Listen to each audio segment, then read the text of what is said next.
Hi guys, this is Myls and welcome to my channel. Today, I'm going to share with you my son's favorite breakfast, pancakes. Let's get started. For our dry ingredients, we will need 1 cup of flour, 1/2 cup of sugar, 1/2 teaspoon of salt, 1 tablespoon of baking powder.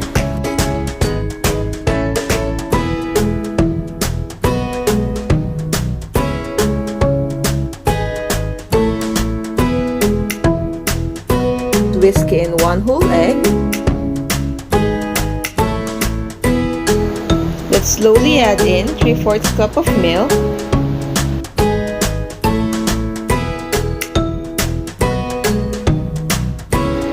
and 1/8 cup of vegetable oil.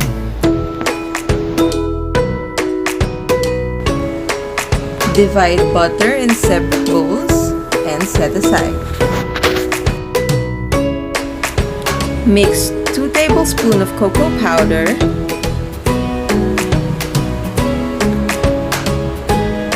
and 1 tablespoon of sugar.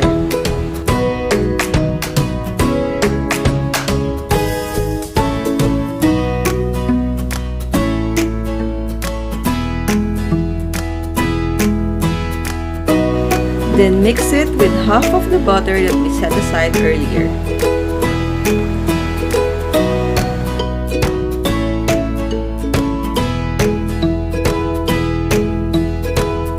Fold in 1/2 cup of instant oatmeal on the other half of the butter.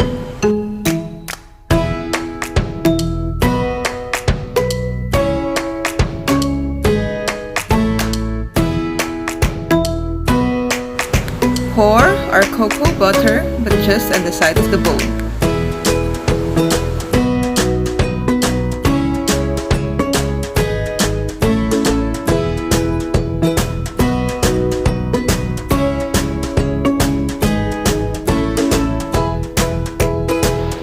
Lightly butter your pan, set to low heat. Scoop in the butter just right in the middle.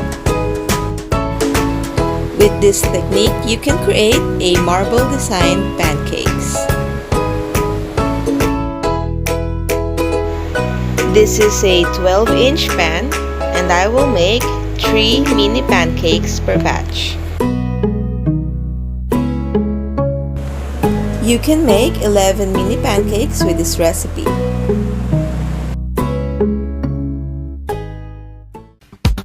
Please don't forget to like this video and hit the subscribe button.